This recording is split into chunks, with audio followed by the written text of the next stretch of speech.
There are many different ways to die. Some are more peaceful, like dying in your sleep or dying of old age, while others are a lot more painful, especially in the animal kingdom. Some animals like to kill their prey quickly, while others can kill a predator or food source in a very slow, painful fashion, while they are still alive. Animals kill for survival. They don't do it for fun or because they are evil, they do it because they're defending themselves or they don't want to starve to death. Some animals can kill in more brutal ways than others. So from having your body parts being viciously torn apart to having your blood be drained slowly, here are the top 10 most disturbing ways that animals kill.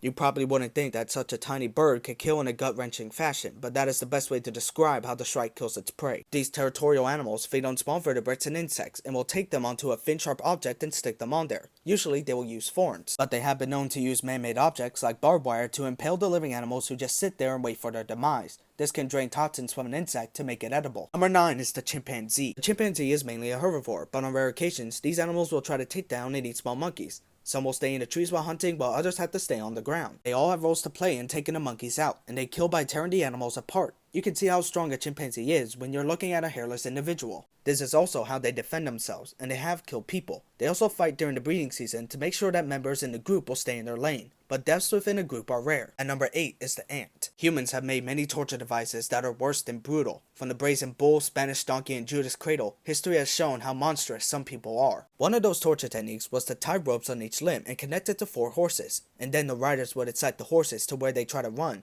which will cause the victim's limbs to get ripped off. That is a technique that many ants use to kill their prey, and others will use their large numbers to climb over and overpower the animals and tear the victim apart like the horses. They will also kill other ants in battles by crushing their heads, and for many animals, the venom can kill painfully and slowly. You have to remember that these animals are really strong for their size. Number 7 is the golden eagle. Any bird of prey would not be something that any animal would want to die from. The sharp and curved talons and beak would hurt you like hell and can easily tear you up. Golden eagles seem to be the most brutal killers out of all the birds of prey, because they will chase animals down like goats and have them go off of cliffs like their pukwudgies. Number 6 is the boomslang. The boomslang is a highly venomous colubrid found in Africa, and while the black mamba and puff adder are deadlier, the way that a boomslang's venom works is a lot more disturbing. The venom is slow acting, so after a few hours you'll start to notice the symptoms, like blood coming out of every hole of your body like you're in a horror movie. The venom is a hemotoxin that acts like an anticoagulant that breaks apart the muscle and blood cells. These snakes are usually timid, only biting when someone tries to touch or kill it. Number 5 is the leech. Imagine if you're a little frog swimming in some nice water, minding your own business, but then you get bombarded by a good number of leeches that attach to your body. They will first use their saliva to numb the wound, and then it will also break up the blood cells, and then you'll start to get drained.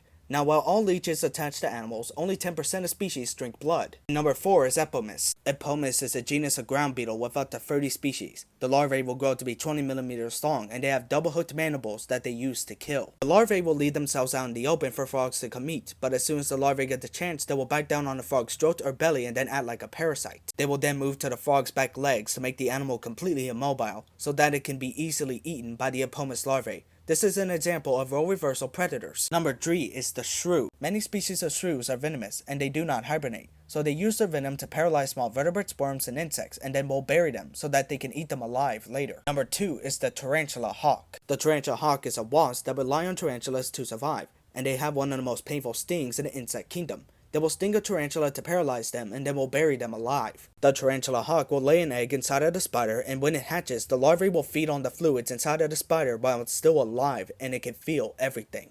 And number 1 is the tapeworm. Cestoda are a class of flatworms that are commonly known as the tapeworm, and all species live in the digestive tracts of larger animals and eat what the host eat. Some species try to make their host so sick so that a predator can easily kill them, so the tapeworm can move from one animal to another to continue its life cycle. They lay eggs inside of the host, and will either hatch inside of the host or pass through the digestional system. Eventually the parasites will move to the other organs, including the brain. Mother Nature has manufactured many animals to be killing machines. Some are very brutal, while others are slow and patient.